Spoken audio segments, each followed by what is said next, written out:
খবর শুনছেন রাত দিন সংবাদ চ্যানেল থেকে। আজ জানাবো পশ্চিমবঙ্গ দেশ ও বিশ্বের বাছাই করা গুরুত্বপূর্ণ 30টি তাজা সংবাদ। শুরুতেই জানিয়ে দেব সংবাদ শিরোনাম। ভবানীপুরে বড় সংঘর্ষের আশঙ্কা, শুভেন্দুর এন্ট্রির আগে তৃণমূলের রণভঙ্গ, স্লোগান যুদ্ধ চরমে, পরিস্থিতি সামলাতে নামল পুলিশ। প্রশাসনের বিরুদ্ধে সরাসরি যুদ্ধ ঘোষণা, আমলা পুলিশ বদলিকে ইস্যু করে মাঠে নামলেন মমতা, রাজ্যবাসীকে দিলেন প্রতিরোধের ডাক। পুরনো বন্ধু এখন বড় প্রতিপক্ষ, 2021-এ শুভেন্দুকে জেতানো পবিত্র কর এবার তৃণমূল প্রার্থী, একই কৌশলে হারানোর চ্যালেঞ্জ। ভোটের আগে রক্তাক্ত বাংলা, নৃশংসভাবে খুন তৃণমূল নেতা, রাস্তার ধারে উদ্ধার দেহে চাঞ্চল্য। মিনা খায় বিভীষিকা, এত কুপিয়েছে যে চেনাই যাচ্ছে না, ভোটের আগে তৃণমূল কর্মীর দেহ উদ্ধার ঘিরে আতঙ্ক। মমতার দুর্গে সার্জিক্যাল স্ট্রাইক, হুমায়ুনের 15 প্রার্থী ঘোষণা, অধীরকে সমর্থনের হুঙ্কারে রাজনৈতিক তোলপাড়। ভবানীপুরে প্রাইম আওয়ার নাটক, বৈঠকের মাঝে ফিরাদ সুব্রতকে ফোন মমতার, কি বিশেষ নির্দেশ দিলেন? থানায় ঢুকে শুভেন্দুর চ্যালেঞ্জ, বাধা পেলে সরাসরি থানায় আসব, ভবানীপুরে কড়া বার্তা বিরোধী নেতার। নির্বাচনের শুরুতেই বিস্ফোরক চাল, দিলীপ ঘোষের প্রার্থী পদ বাতিলের পথে, কমিশনে বড় অভিযোগ তৃণমূলের। বিজেপির প্রার্থী নিয়ে বড় চমক, সব দলের প্রস্তাব ফিরিয়ে বিজেপিতে যোগ, প্রার্থী হয়েই বিস্ফোরক মন্তব্য অভয়ার মায়ের। তৃণমূলে বড় ভাঙন, প্রার্থী তালিকা ঘোষণার পরই দল ছাড়লেন কর্মী, ভোটের আগে অস্বস্তি চরমে। মমতার তুরুপের তাস, কমিশনের অপসারিত 11 আইএএসকে ঘিরে ভোটের মুখে নতুন কৌশল।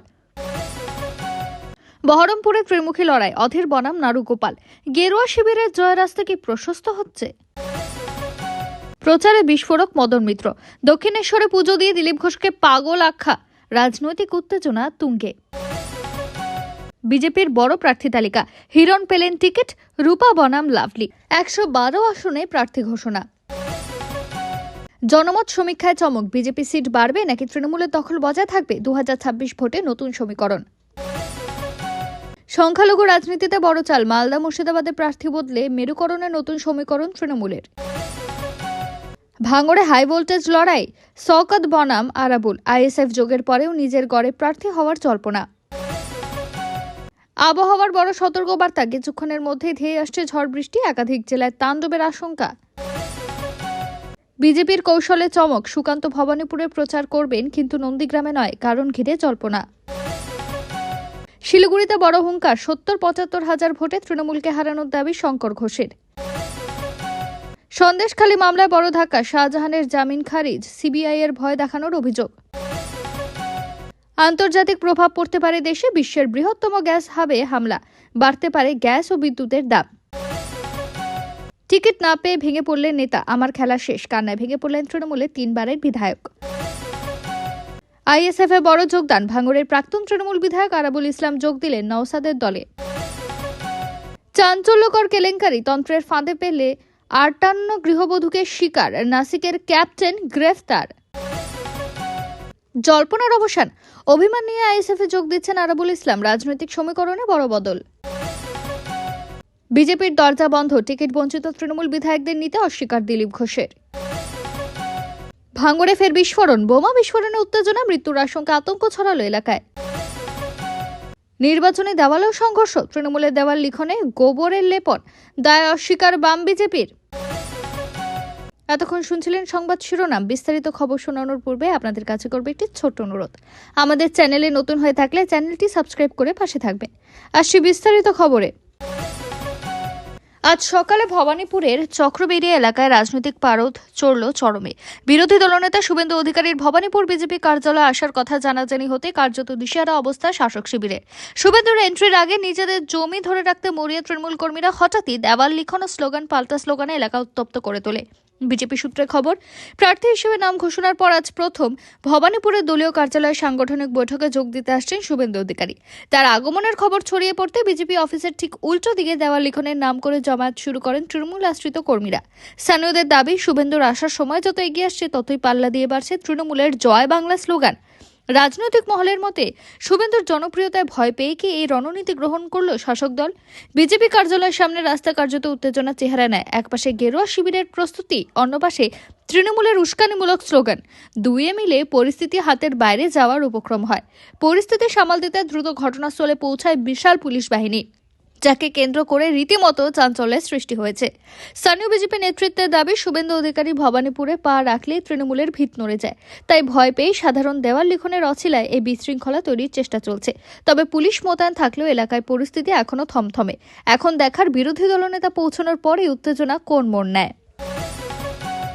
নন্দীগ্রামে চমক দিয়েছে তৃণমূল। শুভেন্দু অধিকারীর মতো হেভিওয়েট প্রার্থীর বিরুদ্ধে তৃণমূল প্রার্থী করেছে তারই বন্ধু পবিত্র করকে। নন্দীগ্রামের রাজনৈতিক মহল জানে 2021 সালের বিধানসভা নির্বাচনে শুভেন্দু অধিকারীর জয়ের পেছনে পবিত্রর গুরুত্বপূর্ণ ভূমিকা ছিল। সেই পবিত্রকেই নন্দীগ্রামে খোদ শুভেন্দুর বিরুদ্ধে প্রার্থী করে রীতিমতো চমকে দিয়েছেন মমতা অভিষেক। কিন্তু কে পবিত্রকর? নন্দীগ্রাম আসনটি তৃণমূল ও বিজেপির কাছে মর্যাদার লড়াই। সেই লড়াইয়ে পবিত্র করের কাছে বিরাট চ্যালেঞ্জ শুভেন্দু অধিকারী। শুভেন্দুকে হারাতে পারলেই জায়ান্ট কিলার হয়ে উঠবেন। বিজেপি করতেন পবিত্র। গত মঙ্গলবার সকালেই তৃণমূল কংগ্রেসে যোগ দেন, আর তারপরে তৃণমূলের হয়ে খোদ শুভেন্দু অধিকারীর বিরুদ্ধে প্রার্থী। এ প্রসঙ্গে প্রথমেই বলে রাখা যাক, সাম্প্রতিককালে শুভেন্দু অধিকারী যে হিন্দুত্বের রাজনীতি করছেন, পবিত্রকরও সেই কট্টর হিন্দুত্বের রাজনীতি করে এসেছেন এতকাল। নন্দীগ্রামের বিজেপি কর্মীরাও বলেন, পবিত্র সংগঠন চালানোর দারুণ দক্ষতা আছে। জানা যায় 2021 সালে নন্দীগ্রামে মমতার হারাতে যে স্ট্র্যাটেজি নেওয়া হয়েছিল তার অন্যতম কারিগর ছিলেন পবিত্র করে। শুভেন্দুর অত্যন্ত ঘনিষ্ঠ হিসেবে পরিচিত ছিলেন পবিত্র। তমলুক সাংগঠনিক জেলায় বিজেপি সহসভাপতিও ছিলেন। গেরুয়া শিবিরে বড়সড় ভাঙন ধরিয়ে সে পবিত্র এখন তৃণমূলে, তাও আবার শুভেন্দুর বিরুদ্ধে প্রার্থী। অতীতে অবশ্য পবিত্র তৃণমূল কংগ্রেসেই ছিলেন। 2020 সালে যখন শুভেন্দু অধিকারী বিজেপিতে যোগ দেন, তার কিছুদিন পরেই পবিত্র বিজেপিতে চলে যান। শুভেন্দু অধিকারীকে 2021 সালে মমতার বিরুদ্ধে জিততেও সাহায্য করেন। বিজেপিতে গিয়ে কট্টর হিন্দুত্বের রাজনীতি শুরু করেন। নিজের একটি সংগঠন গড়েছিলেন, তার নাম সনাতনী সেনা। হিন্দু ভোট একত্রিত করে শুভেন্দুকে জিতিয়ে দেওয়ার অন্যতম মাস্টার মাইন্ড ছিলেন তিনি। পবিত্র করকে নন্দীগ্রামে প্রার্থী করার পেছনে রয়েছে বড় দুটি কারণ। প্রথমত, শুভেন্দু অধিকারীর অত্যন্ত ঘনিষ্ঠ ছিলেন পবিত্র। 2021 সালে মমতাকে হারাতে নন্দীগ্রামে হিন্দু ভোট একত্রিত করেছিলেন তিনি। সে জায়গায় দাঁড়িয়ে তৃণমূল বার্তা দিল, শুভেন্দুর গড়ে ঢুকে তার ঘর ভেঙে শীর্ষস্থানীয় নেতাকে তুলে তাকিয়ে শুভেন্দুর বিরুদ্ধে দাঁড় করানো হলো। নন্দীগ্রামের ভোটিং ট্রেন্ড জানেন পবিত্র। তার সেই অভিজ্ঞতায় তুরুপের তাস হয়ে উঠবে। একই সঙ্গে নিজে যেহেতু প্রার্থী, তাই নিজের সবটুকু উজাড় করে দিতে চাইবেন পবিত্র। সেই কারণে নন্দীগ্রাম হয়ে উঠবে মেগা ফাইটের ময়দান। ভোটের আগে রক্তাক্ত বাংলা। ভোটমুখী বাংলায় খুন তৃণমূল নেতা। ঘটনাটি ঘটেছে উত্তর 24 পরগনার হারোয়ার সোনাপুকুর শঙ্করপুরে। মৃতের নাম মসিউর গাজী। ঘটনার তদন্ত শুরু করেছে পুলিশ। স্বাভাবিকভাবে এই ঘটনায় রাজনৈতিক উত্তেজনা ছড়িয়েছে। পশ্চিমবঙ্গে ভোটের নির্ঘণ্ট ঘোষণা হয়ে গিয়েছে। 23 ও 29 এপ্রিল 2 দফায় ভোট বঙ্গে। এর মধ্যে দ্বিতীয় দফায় 29 এপ্রিল ভোট উত্তর 24 পরগনা জেলায়। হাতে গুনে ঠিক 1 মাস 10 দিন বাকি ভোটের। আর তার আগে খুন হয়ে গেলেন এক তৃণমূল নেতা। এদিন হাওড়ায় সোনাপুকুর শঙ্করপুর গ্রাম পঞ্চায়েতের 90 ঘেরির পাশে রাস্তার ধার থেকে উদ্ধার হয় বছর 41-এর মসিউর গাজীর রক্তাক্ত দেহ উদ্ধার করে পুলিশ। প্রথমে মৃতের পরিচয় জানা যায়নি, পরে পুলিশ তার পরিচয় জানতে পারে। জানা গিয়েছে মৃতের বাড়ি উত্তর 24 পরগনার হারোয়ার দেগঙ্গায়।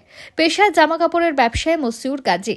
দেগঙ্গার পঞ্চায়েত সমিতির তৃণমূল সদস্য রণজয় প্রামাণিক জানান, দেগঙ্গার চাপাতলা পঞ্চায়েতের 178 নম্বর বুথের বুথ সভাপতি ছিলেন মসিউর। প্রাথমিক তদন্তের পর পুলিশ মনে করছে দুষ্কৃতীরা মসিউর গাজীকে বাইরে থেকে খুন করে ফেলে দিয়ে গিয়েছে। কুপিয়ে খুন করা হয়েছে তাকে। কে বা কারা মসিউরকে খুন করলো তা জানতে তদন্ত শুরু হয়েছে। আবার গোষ্ঠীদ্বন্দ্বের সম্ভাবনা উড়িয়ে দেওয়া যাচ্ছে না। প্রসঙ্গত, এবার বাংলার ভোট অবাধ, সুষ্ঠু, শান্তিপূর্ণ করতে বেনজির করা কমিশন। 12 জন পুলিশ সুপার সহ 19 জন IPS অফিসারকে বদলি করেছে কমিশন। সরানো হয়েছে 12 জন জেলা শাসককেও। সেই সঙ্গে 294 কেন্দ্রের জন্য 294 জন জেনারেল অবজারভার ও 84 জন পুলিশ অবজারভারও নিয়োগ করেছে কমিশন, যার এর আগে বাংলার কোনো নির্বাচনে ঘটেনি। এর পাশাপাশি প্রশাসনের শীর্ষস্তরের আমলাতেও রদবদল ঘটানো হয়েছে। মুখ্য সচিব ও স্বরাষ্ট্র সচিবের পদ থেকে নন্দিনী চক্রবর্তী ও জগদীশ প্রসাদ মিনাকে সরিয়ে তার জায়গায় মুখ্য সচিব পদে আনা হয়েছে দুষ্মন্ত নারিওয়ালা। ওদিকে রাজ্যে নতুন স্বরাষ্ট্র সচিব হয়েছেন সংঘমিত্রা ঘোষ। তবে শেষ পাওয়া খবর অনুযায়ী বিধাননগরের সিপি মুরলীধর শর্মা ও শিলিগুড়ির পুলিশ কমিশনার ওয়াকার রাজার অর্ডার প্রত্যাহার করেছে কমিশন। তাদের তামিলনাড়ুর অবজারভার করা হয়েছিল। গতকাল সেই নির্দেশ দেয় কমিশন। নয়া নির্দেশে শর্মাকে ও রাজাকে তাদের বর্তমান পদেই থাকতে বলা হয়েছে। ভবানীপুরে রাজনৈতিক কর্মসূচিকে ঘিরে বাড়তে থাকা উত্তেজনার মাঝে সরাসরি থানায় গিয়ে স্পষ্ট বার্তা দিলেন বিরোধী দলনেতা শুভেন্দু অধিকারী। তিনি ভবানীপুর থানায় ঢুকে জানান, কোথাও যদি তার কর্মসূচিতে বাধা দেওয়া হয় তাহলে তিনি তা মেনে নেবেন না, বরং সঙ্গে সঙ্গে গাড়ি ঘুরিয়ে থানায় এসে প্রশাসনের দ্বারস্থ হবেন। তার এই মন্তব্যে একদিকে প্রশাসনের ভূমিকা নিয়ে প্রশ্ন তোলা হয়েছে, অন্যদিকে আইন মেনে লড়াই চালানোর কথাও তুলে ধরা হয়েছে। এই ঘটনাকে ঘিরে এলাকায় রাজনৈতিক চাঞ্চল্য ছড়িয়ে পড়েছে। অনেকে মনে করছেন এটি একটি কৌশলগত পদক্ষেপ, যার মাধ্যমে প্রশাসনের উপর সরাসরি নজরদারি ও চাপ তৈরি করতে চাইছেন তিনি। একই সঙ্গে এই বার্তা দলীয় কর্মী সমর্থকদের মধ্যেও একটি স্পষ্ট নির্দেশ হিসেবে কাজ করছে যে কোনো বাধা এলেই তা আইনি পথে মোকাবিলা করতে হবে। পুলিশ প্রশাসনের পক্ষ থেকে জানানো হয়েছে, পরিস্থিতি যাতে নিয়ন্ত্রণের বাইরে না যায় তার আগেই কড়া নিরাপত্তা ব্যবস্থা নেওয়া হয়েছে। থানায় তার আগমনের সময় অতিরিক্ত পুলিশ মোতায়েন ছিল এবং গোটা বিষয়টি নজরে রাখা হয়। প্রশাসন জানিয়েছে, আইন শৃঙ্খলা বজায় রাখতে তারা সর্বদা প্রস্তুত এবং কোনো রকম অশান্তি বরদাস্ত করা হবে না। অন্যদিকে শাসক দলের পক্ষ থেকে এই ঘটনাকে রাজনৈতিক নাটক বলে ব্যাখ্যা করা হয়েছে। তাদের মতে এই ধরনের মন্তব্য শুধুমাত্র জনসমর্থন টানার জন্য করা হচ্ছে, তবে বিরোধী শিবিরের দাবি বাস্তবে মাঠে বাধার সম্ভাবনা থাকায় আগে ভাগে এমন অবস্থান স্পষ্ট করা হয়েছে। সব মিলিয়ে ভবানীপুরের রাজনৈতিক উত্তেজনা ক্রমশ বাড়ছে এবং প্রতিটি ঘটনা এখন বড় রাজনৈতিক তাৎপর্য বহন করছে। নির্বাচনের আগে এই ধরনের পরিস্থিতি রাজ্যের সামগ্রিক রাজনৈতিক পরিবেশে গুরুত্বপূর্ণ প্রভাব ফেলতে পারে বলে মনে করছেন বিশ্লেষকরা। দক্ষিণেশ্বর মন্দিরে পুজো দেওয়ার পর রাজনৈতিক মেজাজে দেখা গেল তৃণমূল নেতা মদন মিত্রকে। সেখান থেকে তিনি সরাসরি আক্রমণ শানালেন বিজেপির নেতা দিলীপ ঘোষের বিরুদ্ধে। বক্তব্য রাখতে গিয়ে তিনি কড়া ভাষায় বলেন, তার মতে ওই নেতা একটা পাগল এবং তার কথাবার্তার কোনো গুরুত্ব নেই। মদন মিত্রের এই মন্তব্য মুহূর্তের মধ্যে রাজনৈতিক মহলে বিতর্ক তৈরি করে। নির্বাচনের আগে এমন ব্যক্তিগত আক্রমণ পরিস্থিতিকে আরো উত্তপ্ত করে তুলেছে। তৃণমূলের তরফে এটি বিজেপির বিরুদ্ধে আক্রমণাত্মক প্রচারের অংশ বলেই মনে করা হচ্ছে। তিনি আরো বলেন, বিজেপি নেতারা মানুষের সমস্যা থেকে দূরে সরে গিয়ে শুধুমাত্র উস্কানিমূলক মন্তব্য করে চলেছেন। এর ফলে রাজ্যের রাজনৈতিক পরিবেশ আরও খারাপ হচ্ছে বলে তার অভিযোগ। তিনি দাবি করেন, তৃণমূল উন্নয়ন ও মানুষের পাশে থাকার রাজনীতি করছে আর বিজেপি বিভাজনের রাজনীতি করছে। এই মন্তব্যের পাল্টা প্রতিক্রিয়া আসতে শুরু করেছে বিজেপি শিবির থেকে। তাদের দাবি, এই ধরনের মন্তব্য তৃণমূলের রাজনৈতিক হতাশার বহিঃপ্রকাশ। ফলে নির্বাচনের আগে দুই দলের মধ্যে বাকযুদ্ধ আরও তীব্র আকার নিচ্ছে। দক্ষিণেশ্বরের মতো ধর্মীয় স্থান থেকে এই ধরনের রাজনৈতিক মন্তব্য করা নিয়েও প্রশ্ন উঠেছে। অনেকে মনে করছেন ধর্ম ও রাজনীতির এই মিশ্রণ ভোটের আগে নতুন মাত্রা যোগ করছে। সব মিলিয়ে ঘটনাকে ঘিরে রাজ্যের রাজনৈতিক উত্তাপ আরও বেড়ে গেল। বিশ্বের অন্যতম বৃহৎ গ্যাস হাবে ভয়াবহ হামলার ঘটনায় আন্তর্জাতিক স্তরে চাঞ্চল্য তৈরি হয়েছে। এই ঘটনার প্রভাব সরাসরি জ্বালানি বাজারে পড়তে পারে বলে আশঙ্কা করা হচ্ছে। বিশেষজ্ঞদের মতে, সরবরাহ ব্যবস্থায় বিঘ্ন ঘটলে বিশ্বজুড়ে গ্যাসের দাম বাড়তে পারে এবং তার প্রভাব ভারতের মতো দেশেও পড়বে। গ্যাসের দাম বাড়লে স্বাভাবিকভাবেই বিদ্যুৎ উৎপাদনের খরচ বেড়ে যাবে, কারণ অনেক বিদ্যুৎ কেন্দ্র গ্যাস নির্ভর। ফলে সাধারণ মানুষের ওপর চাপ বাড়তে পারে বিদ্যুতের বিলের মাধ্যমে। শিল্পক্ষেত্রের প্রভাব পড়ার আশঙ্কা রয়েছে, কারণ উৎপাদন খরচ বেড়ে যেতে পারে। এই হামলার ফলে আন্তর্জাতিক বাজারে অস্থিরতা তৈরি হয়েছে এবং অনেক দেশ বিকল্প জ্বালানির উৎস খুঁজতে শুরু করেছে। জ্বালানি নিরাপত্তা নিয়ে নতুন করে চিন্তা শুরু হয়েছে বিভিন্ন দেশে। বিশেষ করে যেসব দেশ আমদানির উপর নির্ভরশীল তাদের জন্য পরিস্থিতি আরও জটিল হতে পারে। ভারতের ক্ষেত্রে এই পরিস্থিতি নজরে রাখা হচ্ছে। কেন্দ্রীয় সরকার ও সংশ্লিষ্ট সংস্থাগুলি বাজারের পরিস্থিতি পর্যবেক্ষণ করছে এবং প্রয়োজন হলে ব্যবস্থা নেওয়ার কথাও ভাবা হচ্ছে। সব মিলিয়ে হামলা শুধু একটি নিরাপত্তা ইস্যু নয়, বরং অর্থনীতি ও দৈনন্দিন জীবনের উপর বড় প্রভাব ফেলতে পারে। সাধারণ মানুষের কাছে এর সরাসরি প্রভাব পড়তে পারে গ্যাস ও বিদ্যুতের বাড়তি খরচের মাধ্যমে। তৃণমূল কংগ্রেসের টিকিট না পাওয়া কিছু বিধায়ক ও নেতাদের নিয়ে জল্পনার মাঝে বিজেপির অবস্থান স্পষ্ট করে দিলেন দিলীপ ঘোষ। তিনি জানিয়ে দিয়েছেন, শুধুমাত্র টিকিট না পাওয়ার কারণে যারা দলবদল করতে চাইছেন তাদের জন্য বিজেপির দরজা খোলা নয়। এই মন্তব্যে পরিষ্কার হয়েছে যে বিজেপি নির্বাচনের আগে দলকে আরও শক্তিশালী ও আদর্শ ভিত্তিক রাখতে চাইছে। দলবদল করে আসা নেতাদের ক্ষেত্রে তারা বাছাই করে সিদ্ধান্ত নিতে চাইছে বলেই মনে করা হচ্ছে। দিলীপের মতে, বিজেপিতে যোগ দিতে হলে শুধুমাত্র রাজনৈতিক সুবিধার জন্য না, বরং দলের আদর্শে বিশ্বাস থাকা জরুরি। তিনি ইঙ্গিত দেন, সুযোগ সন্ধানী রাজনীতিকে দল প্রশ্রয় দেবে না। এই অবস্থান রাজনৈতিক মহলে যথেষ্ট তাৎপর্যপূর্ণ বলে মনে করা হচ্ছে, কারণ নির্বাচনের আগে দলবদলের রাজনীতি সাধারণত বেড়ে যায়, কিন্তু বিজেপি সেই পথে না গিয়ে নিজেদের অবস্থান স্পষ্ট করেছে।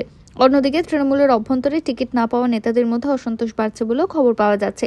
ফলে এই পরিস্থিতি নির্বাচনের আগের রাজ্যের রাজনৈতিক সমীকরণে নতুন মাত্রা যোগ করতে পারে।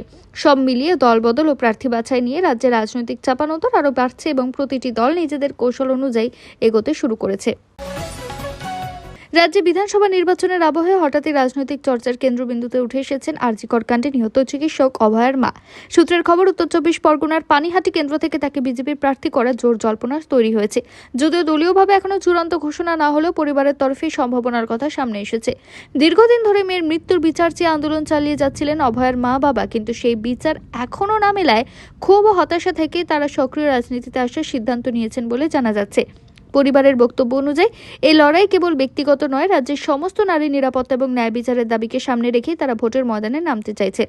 প্রার্থী হওয়ার প্রসঙ্গে অভয়ার মা নিজেই জানিয়েছেন, বিভিন্ন রাজনৈতিক দল থেকে তার কাছে প্রস্তাব এসেছিল, তবে শেষ পর্যন্ত তিনি নিজেই সিদ্ধান্ত নিয়ে বিজেপির হয়ে লড়ার পথ বেছে নিয়েছেন। তার অভিযোগ, বর্তমান রাজ্য শাসনে সাধারণ মানুষ নিরাপদ নন এবং এই পরিস্থিতির পরিবর্তন করা অত্যন্ত জরুরি বলেই তিনি এই সিদ্ধান্ত নিয়েছেন। অন্যদিকে সম্ভাবনাকে ঘিরে ইতিমধ্যে রাজনৈতিক মহলে তীব্র প্রতিক্রিয়া শুরু হয়েছে। বিরোধী দলগুলির একাংশের দাবি, একটি সংবেদনশীল ঘটনার আবেগকে রাজনৈতিকভাবে ব্যবহার করা হচ্ছে। আবার অন্যদিকে বিজেপি শিবিরে এই পদক্ষেপকে ন্যায়ের লড়াইকে রাজনৈতিক রূপ দেওয়া হিসেবেই তুলে ধরা হচ্ছে। সব মিলিয়ে পানিহাটি কেন্দ্রকে ঘিরে এবারে নির্বাচন আর উত্তপ্ত হয়ে উঠতে পারে বলেই মনে করা হচ্ছে রাজনৈতিক মহলে। অভয়ার মায়ের প্রার্থী হওয়া চূড়ান্ত হলে তা যে ভোটের সমীকরণে বড় প্রভাব ফেলতে পারে তা নিয়ে কোনো সন্দেহ নেই।